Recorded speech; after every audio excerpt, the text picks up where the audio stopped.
Hey, in this video I want to talk about a topic which relates to veganism and a saying which they use according to which if you cannot kill it, don't eat it.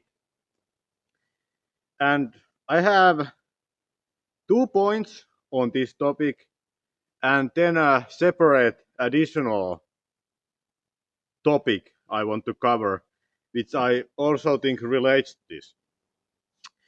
The two initial points are the fallacies in this which I want to explain. The first fallacy in this, in my opinion, is that the saying, if you cannot kill it, don't eat it, assumes that meat and killing are connected, but they aren't, which is obvious if you, for example, think about scavengers like vultures. They eat meat, but they never kill anything. They find already dead animals and they eat them. So eating meat and killing are not connected. You can say that death and eating meat are connected, but death and killing are not connected because there are other forms of dying and death other than killing. The animals all the time die of old age, hunger, and sickness and whatever reasons, accidents and freezing and drowning and whatever. Animals die all the time. So that it's not true. Eating meat does not equal killing. And because this saying assumes it, it has a fallacy. That's the first point. The second point is that the argument behind the saying seems to assume that not the ability not to stomach something equals that something is bad. Because if you cannot stomach killing an animal, it assumes hence that it is bad and it should be not done. And you shouldn't be eating the meat because if you cannot do it, it somehow means that killing would be bad and hence you shouldn't eat the meat. But this is also fallacies. For the examples, for example, that you are like think about hospitals. In hospitals, there are surgeons and there are doctors will help women in childbirth. But I would argue that many people cannot stomach to do that job. They couldn't stomach stitching people up. They couldn't stomach helping a woman give birth.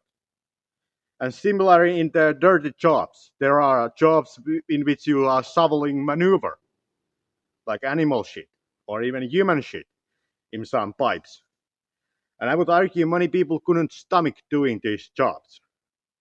But that doesn't mean the job is bad or that it's immoral or that it shouldn't be done because, and the same thing applies here. Because if you cannot stomach killing an animal, it doesn't mean it's bad. It just means you are not cut out to do it.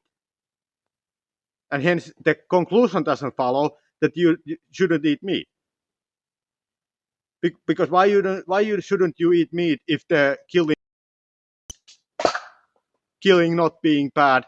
Because it doesn't follow that not being able to stomach something equals it's bad. Not being able to stomach something doesn't mean it's bad. There is no connection. And hence you cannot take it as evidence that you cannot stomach killing that it would be bad. It's not evidence for it. And hence you don't have no basis to say it's bad based on this reasoning of not being able to stomach something. So those are my 2 points in which why I think this phrase is fallacious. And then the separate topic I want to cover, which is in my opinion, this type of rhetorics abuse a biological reality, according to which men are just more, they have a more higher killer instinct. Women have more of a nurture instinct, which comes from natural selection, I would argue. Because historically speaking, men were the ones who were doing the hunting. Men were the ones who went to war. Men were the ones who killed the farm animals. You know? So men were jobs, the male roles in the society and the tribes in the old had to do more with killing things. The female roles had more to do with child caring. So they had to do more about nurturing. So it makes sense to assume that natural selection had a selective force on men to pick them for those killer roles and pick women for those nurture roles. Because, for example, let's say there is born a man in, like, let's say, 3,000 years ago, and he lacks any type of killer instinct, and he is in some small tribe somewhere. He cannot do war, meaning he cannot protect his tribe, he cannot protect his family if other tribes attack, he cannot hunt for his family because he is unable to kill animals because he feels for them. He unable to farm animals because he cannot kill them because he feels for the, he has too much empathy to kill the animal. So he starves and his family starves, or women in general do not mate with him because they don't think he's a suitable partner because he cannot do any of the roles that would be expected of him. And hence he doesn't reproduce, and if he does, his children don't survive because he doesn't provide for them. And anyways, the end is he doesn't survive and his genes do not pass on. So there is a selective force to select the males who do not have limitations with killing. And hence we end up with males who have higher ability to kill, don't have a moral problem with it. Whereas with women, if the female role is the child rearing, if there is a born a woman who is not killer, I would say she would be better suited for the child rearing because she would be more nurturing and have high empathy, which is beneficial in the child rearing because now she will look better. She have better ability to look after the children, so her children are more likely to survive. Whereas if the woman would be more aggressive, have lower empathy, it could be that her children don't survive. So again, there is a selective force to select women to have higher empathy. Okay, then let's move on to the present day, understanding that this is our biology. Like the present day and how things are now is just in the dot in the history of human history. It's a dot in there. It has no selective force, meaning that we are pretty much the same people that were before us. We have the genes. And hence, when the vegan comes to women, especially, because let's be real, there are double as many vegan women as there are vegan men. Let's be real with this. So when the vegan comes to the woman and makes this argument, if you can't kill it, don't eat it. They are either intentionally or unintentionally making the case that now, when you are no longer in the protection of your tribe, where the male will get the meat for you, you should be able to kill it, or you have no role of eating it. You see how it's abusing the built-in psychological and biological reality in women because they have a more higher empathy and lack the killer instinct. It was never the role of the women in history to kill and get the meat. And I'm talking about in general. Of course, there are some Amazonians and stuff which are exceptional, and there probably were women who were doing the opposite role. I'm not saying those are not the happen. No, no, those didn't happen. I'm just talking about in general. What was the in general tendency? And of course, there were men who were more had a high empathy and didn't kill. I'm not making this black and white, but I'm talking about in general. So when they come to those women and say, if you cannot kill it, don't eat it, they are abusing the biology of women, according to which they are selected for empathy, not aggression and killer instinct. And hence they make the case that if you cannot kill it, which they are biologically prone not to be able to because of the empathy, they step over these two fallacies, according to which they then overlook the reality that killing the meat does not equal killing. They overstep that because it's fallacies. They also overstep the reality that you not be able to stomach something would equal that something being bad. They overstep that, and then they make the conclusion that because you weren't able to kill it, you shouldn't eat the meat. This was fallacies, but also this approaching of them with this setup was dishonest from the evolutionary biology standpoint. And the evolutionary biology standpoint is valid even though you wouldn't believe in evolution. Because natural selection is real. Even you would believe in the whatever you model of prehistory you have, natural selection is real. You can take a wolf and bred dogs out of it, right? Everybody agrees with this. Similarly, you can take a bunch of people and select men for aggression and select women for nurture, and you will end up with women higher in nurture and men higher in aggression, which has happened in general if we look at the averages.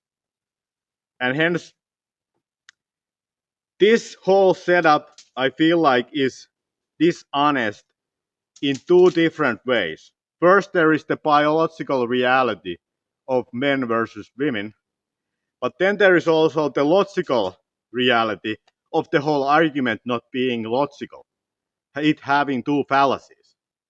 Because you could eat meat and never kill anything if you just be a scavenger. And the other point is that even if something is gross, it doesn't mean it shouldn't be done. There is no logical connection because surgeons shoveling manure, there are lots of things which are gross and hard to stomach, but is still good and should be done. Okay, couple points I want to clarify after saying what I just said, which are that the the approaching of women with this setup, like the tactics in that is with, I would classify it as the tactic of conditioning a natural thing with atypical behavior. You take atypical behavior, which is behavior which is not natural to you, and you make it a condition for something which is healthy or natural. In this case, what we are talking about, you take killing, which is atypical for women, and you make it a condition for eating meat. But you could do this for men too, knowing the biological differences, and say that the atypical thing for men would be something which requires high empathy, or the lack of aggression, or the lack of killer instinct. For example, you could say that, for example, that a man, if you could make a phrase for men, targeting men, that if you are if you can't cook food and be nurturing for your kids, children, you shouldn't have children. You see, it's a typical role for a man to nurture children the same way women nurture children. Women and men look after children differently. So it would be same kind of tactic, dishonest tactic, to condition with the atypical behavior of nurturing and say that that's no condition for you having children. If you would want men to have less children, you could do this kind of tactic, which would be the same mechanism, tactical mechanism as with the approaching women with the question, if you don't do this female atypical behavior of killing, you shouldn't eat meat. You see that it goes both ways. You could abuse the male biology with the same atypical behavior being the condition for something which is beneficial for the individual, and try to manipulate men in that regard. So it's not something that is a weakness in women. I don't mean to say that lack of killer instinct in women is a weakness, because the nurturing side and social dynamics, it's not a weakness. It's just there is a other type of skill set. Like women are many times the glue of social glue of situations. They keep people connected, as you might have seen. That if there is just men don't typically stay connected to each other that easily. They are more of a loners or type of that. Whereas women like to stay connected and chat and do this kind of thing, which keeps people more connected. So, but that's a tangent. But anyways, there are differences, and they are not weaknesses. They are just differences. So you could, so the argument, the tactic is to take an atypical behavior and make it conditional, the condition of something that is beneficial for the individual if you won't want to harm the individual. I'm not saying vegans are necessarily trying to intentionally harm somebody, but I am saying that we are living in a time of depopulation. Let's be honest. We are living in a time of depopulation, meaning we have too many people and there is an agenda to get less of them.